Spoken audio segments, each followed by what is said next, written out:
What I miss? Let's find out.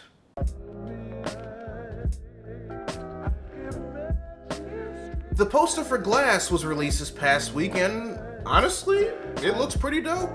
Now, for those of you unfamiliar, Glass is the M. Night Shyamalan sequel to the 2000 hit Unbreakable that we all wanted, but honestly weren't really expecting. But then he ended up rocking the boat a bit when we found out that his 2016 movie, Split, was also in the same universe as Unbreakable, and that Glass is going to bridge both of these narratives. Oh no, don't give me that tone of voice. Y'all been following the MCU timeline for 10 fucking years. Don't tell me anything about how this is confusing. Now, I stated my piece a while back about how Split might be M. Night Shyamalan Ding Dong's return to form. And while the only movies of his that I own are Unbreakable and Split, there's still a part of me that's actively waiting to see what the trailer looks like when it drops at this year's San Diego Comic-Con. But like I said earlier, this poster looks dope. They're probably gonna go with a more Marvel Studios style design for the next one, but this one sets the tone pretty nicely. Naomi Scott, aka Kimberly Hart from last year's Power Rangers movie, will be in the new Charlie's Angels movie. This movie will make it the third attempt to reintroduce the franchise to a mainstream audience. The latest one being a 2011 reboot series that was produced by Drew Barrymore that had 8 out of its 9 episodes aired on television. And the 00 and 03 movies that starred Drew Barrymore, Lucy Liu, and Where in the World is Cameron Diaz? No, I'm serious. Where is she? I haven't seen her goofy ass in a minute. I'm concerned. Like, up until recently, I was convinced that Hollywood needs to make a movie with her cast as Carmen Sandiego and Brendan Fraser as Where's Waldo. Personally, I'm glad Scott's involved with this. Ever since Power Rangers and now being the new live-action Princess Jasmine in the upcoming Aladdin movie, it seems that she's going after the roles that she wants to play as opposed to anything else. And on top of that, she's a good actress. I can't wait to see what she does. Especially since Elizabeth Banks is directing and Lupita Nyong'o might be one of the other two angels. Like, yes. Yes. Apparently, Valiant Comics was able to work some very impressive moves on Sony because now they have a Faith movie in development.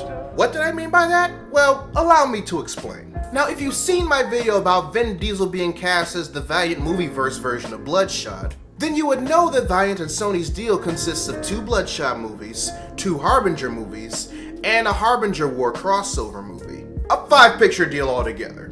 This Faith movie would make it 6, which tells me 1 out of 2 things. 1. Either Sony is impressed with Valiant's cinematic universe plans enough to warrant more movies from them.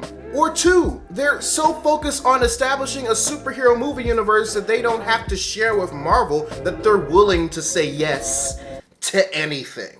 But no, this does not mean that I don't like Faith. I fucking love Faith as a character, and I'm glad that she's finally getting her movie. Now they just need to do the right thing and cast Megan Tonjes as Faith, because it's just who else? And speaking of Sony and decision making, Jared Leto has officially been cast as Morbius in the standalone Morbius movie.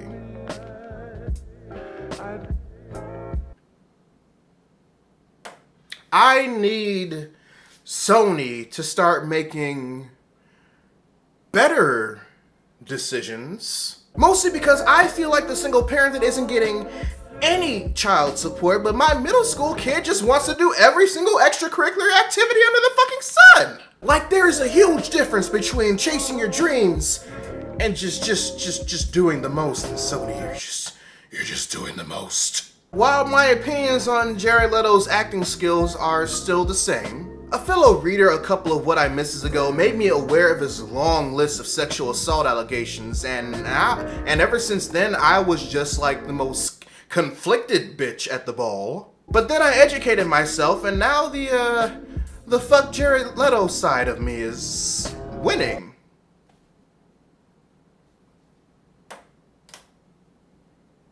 Moving on. The Sonic the Hedgehog movie might have found its Dr. Robotnik in Jim Carrey. And I'm pretty sure that's going to be the weirdest thing I'll say all day. So if this can happen, all I know is that they better cast Jaleel White as Sonic, otherwise I will not stand for this blatant racism. But no, in all seriousness, honestly feeling this decision. Just enough star power, just enough comedy relief, just enough crazy to justify discounting him on his pay. All I'm saying is that for a movie that we never saw coming based on a character that used to be based on a video game franchise but is now more known to be the character that started the whole shitposting nihilistic shitpost memes on social media, Jim Carrey is the right choice for Dr. Robotnik. Anyway, readers, your homework assignment for the day. Write in the comment section below any news stories that I might have missed, and I'll make sure and try and cover them next week. If you want to help support the channel, you can purchase official merchandise by clicking the card at the end of the video or in the link in the description down below. Also, make sure you subscribe to the channel and turn on notifications, because I post new videos every Monday, Wednesday, and every other Friday. But until then, this is Readus 101. Class dismissed.